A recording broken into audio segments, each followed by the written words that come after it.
আমরা যে মুড়ি মাখাচ্ছি ওটার মধ্যে অভ্যস্ত করা লাগবে, আগে থেকে পেটটি ক্লিয়ার করতে। আশা করি মুড়িটা খুব ভালো হবে, তাই না? অবশ্যই আমাদের মুড়ি মাখানো হচ্ছে, যদি না দেয় আপনারা দেখতে থাকুন, আপনারা কমেন্ট করে জানান আমাদের মুড়িটা কিরকম স্বাদ হবে। আশা করি মুড়িটা অনেক স্বাদ হবে। দেখ ওইটা ওইটা মুড়ি ঢুকে দে, ওইটা মুড়ি ঢুকে দে না, কুলার আছে, মুড়ির মশলা রয়েছে, মুড়ি মানে মশলা রয়েছে, বুন্দি রয়েছে, একটু সব মিক্সার করে দেবে। আমরা মুড়ি খাওয়ার আগ পর্যন্ত আমাদের মুড়ি মশলা মাখানো ক্লিয়ার, এখন হচ্ছে আমাদের মুড়ি মাখানো হবে। এই যে আমাদের মুড়িটা ঢালতাছে।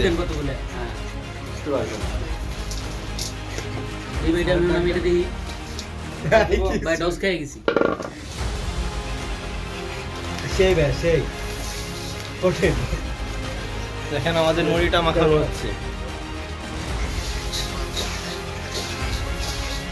মুড়ি একাই 70 কেজি খাওয়া গেল বিষয় না, এত স্বাদ হতে পারে মুড়িটা আমার হাত দিয়ে দিচ্ছি আমি নিলাম না, তাই না মুড়ি তো কম হবে না, মাখো মাখো হবে খালি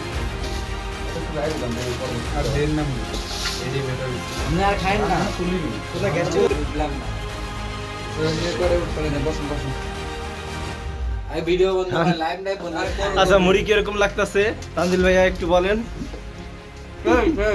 সেই খায়রুল ভাইয়া মুড়ি কিরকম হয়েছে? মুড়ি মধুর মতো মিষ্টি মনে হচ্ছে। তরিকুল ভাই আপনি একটু বলেন মুড়ি কিরকম হয়েছে? সেই স্বাদ এত স্বাদ